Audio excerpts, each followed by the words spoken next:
Welcome back to another episode of FutbolerFit Radio. I'm your host, Neil Schaefer, and with me today, we have former professional soccer player Kasy Kiarash.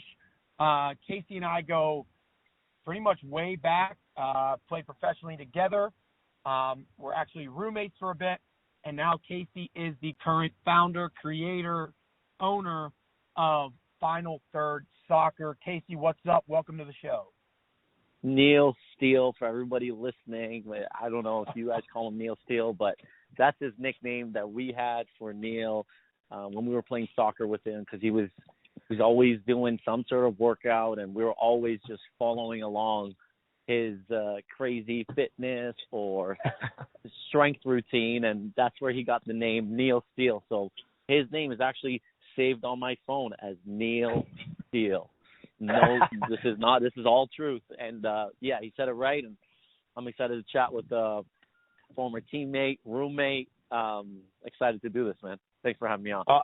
Absolutely. So, Kasy, speaking of nicknames, fun fact is we used to call Kasy the Killer, Kasy Killer Kiarash, because he was just an animal on the field. Crazy hard worker, into fitness, just as much as I was, loved it, and we got after it together, stayed after practice, all that good stuff. So, Kasy, why don't you just give everybody a little run-through of, kind of what Final Third Soccer is, how it came about, maybe take us, after we played professionally, kind of how you got to where you are now with Final Third. Yeah, no. Just very quickly, Final Third is essentially an individual development program that I've created to help players improve, because from my experience of playing the game, going to Belgium at a very young age, walking into Anderlecht Academy at U15, U16, and seeing that they're doing a different kind of training before the team session. And there were individual sessions, position specific. I'd never seen that before. And, when I got a chance as a coach to work with Orlando City, and walking into their training and watching the midfielders and how they train, and then come back in a group together, I started to see these people are developing players before and after the session. That's how these players are improving in their specific position. Because when we get into the game, you might get 5 or 10 touches on the ball, and that will decide if you're playing that weekend, if you get a contract, if you move up, if you play for the national team. So how do you make those 5 touches or 5 shots count, really, really count? And that's why I created Final Third, to be the difference in the Final Third, which is, for me, the most important zone of the field, because that's where games are won and lost. Yeah. You have to put in extra time and build the technical knowledge and the technical awareness and the mastery, the technical mastery is the word I'm looking for, to be able to make that difference for the one. It's not basketball. Basketball, you're going to get 30, 40 shots. In soccer, what's really exciting about it is you might get 1 shot per game, and your effectiveness in the Final Third to build out of the back or complete a shot across a pass will really decide where you go in this game. So essentially took all my experiences and said, hey, I want to provide this platform to players now and give back to my community and help these players with some knowledge that I didn't have growing up. So that's essentially in a nutshell what the Final Third is. That's awesome. Yeah, because, when we played, and what I'll tell, our teams program, even with fitness, everybody trains. If you're on a team, everybody trains, say 90 minutes or 2 hours, and you do the same thing.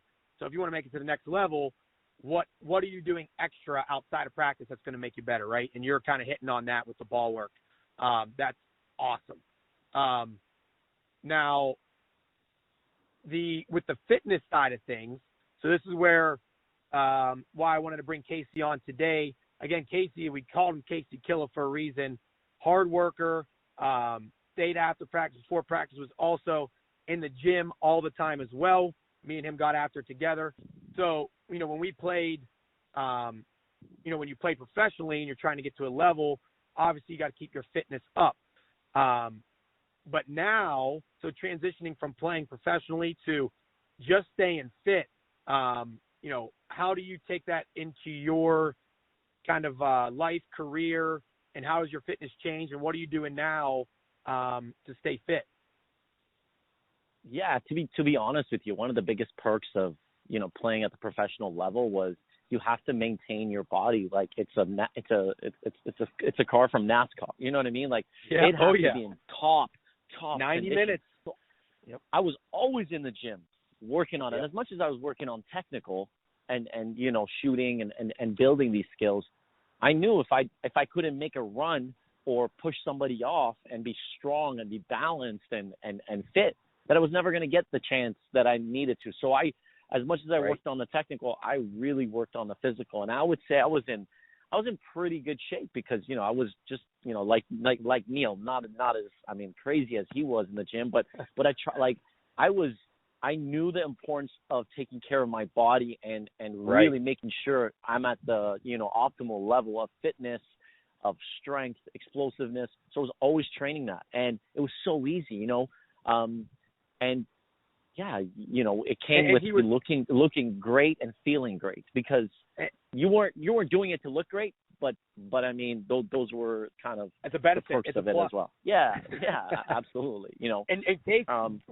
And Kasy was one of the healthiest eaters I've ever played with. Chicken, rice, and veggies like every day was insane. Every single day.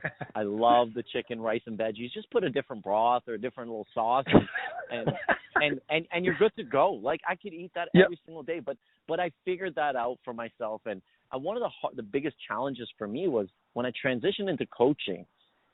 I didn't really have the motivation to continue because to continue lifting and taking care of my body like I was already I just transitioned from being a professional to going to coaching, and I saw people working out because they wanted to look good or they wanted and I looked at it, I was like, I feel great. I feel like I can my metabolism's super high. I'm not gaining weight at all. I can eat. I can still eat whatever I want.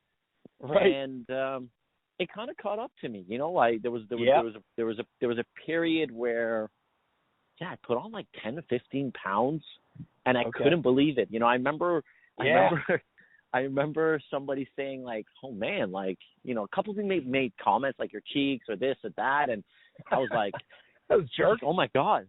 I was like, "Oh my god!" Like they're right. You know what I mean? When 2 to 3 people or 4 people you haven't seen for a while tell you that, right? And some of these people in soccer are brutal. When you're not playing good, they're going to tell you, and especially if they haven't seen you for a while, like, "Hey, what's going on, man? You put on some weight," And soccer brings some good banter, man.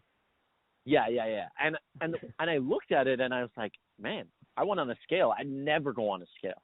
I went on a scale. I'm like, oh my God, I've gained like 12 pounds. Like this is the heaviest I've ever been. Now, did you feel different? Like, did you start feeling like a little, like, a little bit, but you were doing so much too at the time. You're a busy dude, you probably weren't even thinking. Yeah, like I was still like training a little bit with the team here and there.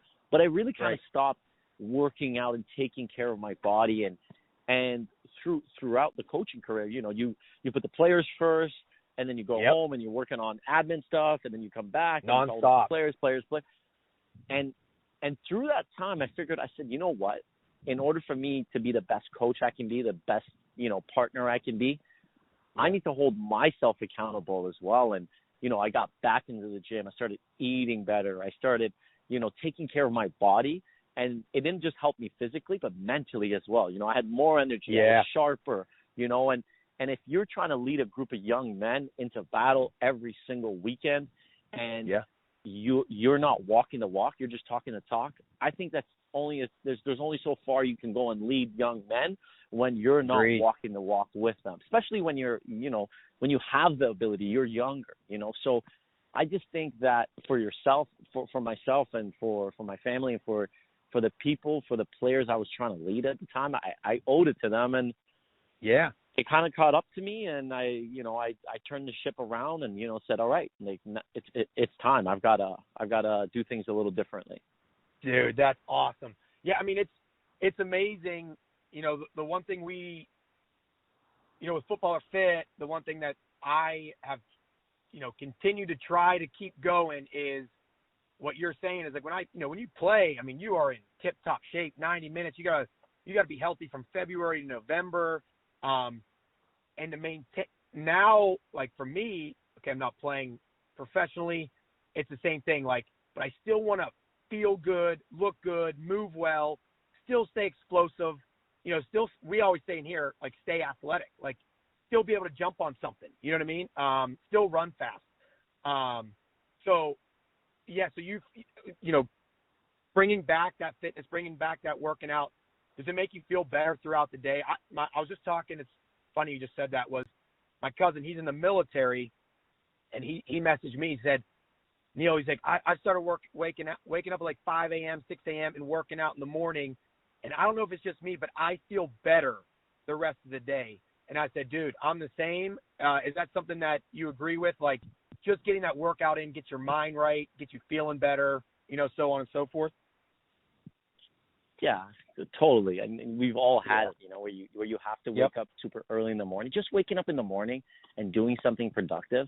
You know, go for a walk, or go for, you know, a little jog. Just do a little bit of meditation. Yeah, just do something healthy and positive for your body. First thing early in the morning, you're gonna feel great the rest of the day. Like, was it Tim Ferriss? Like, win the morning, win the day. Like, it's hell yeah. Yeah, like, it's, you know, you got, if you just take care of your body early in the morning, you know, it doesn't have to be a strenuous workout, but it could be a quick little 20-minute, could be some push-ups, could be some squats, like anything to get the blood flowing. I think the human body is the most advanced machine ever created, right? Like, look at the amount of things you're able to do. But if you don't take care of your body, all these things we've created in the last, I don't know, 20, 30, 40 years that are so impressive. Human body, you have the most advanced machine ever created, and it can do amazing things, and we don't take care of it. We don't take enough care and maintenance to it. So for me, it's, you know, it's such an important part to kind of win the morning and win the day. And the very first thing is take care of the most important thing. You know, you want to take care of your family. If you love your family, if you're leading people, you got to take care of the most important thing, so that, you know, so you can do more for them. So I really, really believe in that. You know, you do something very nice in the morning, like 6 a.m. You want to wake up and get a workout in, you're going to be more productive throughout the day. Yeah, that's cool. Yeah, and like you just said, sometimes just, you know, looking out for yourself will help you look out for others, right? So getting yourself back into it, totally agree with that. But all right, Case, man, I know Kasy's running camp right now, so he's a busy man. Kasy, if anybody wants to reach out to you, what's a good way to get in contact with you? What's your website? Kasy's based out of Canada, but he does do some online stuff. Can also help people out. If they have any questions, where can they reach you? I think the best place is on Instagram at final3RD soccer. So final third soccer. So the word final, the number 3, RD, and then soccer. And if they want to reach out to me by email, just info@final3rdsoccer.com. Again, final3rdsoccer.com. That's the way it's spelled.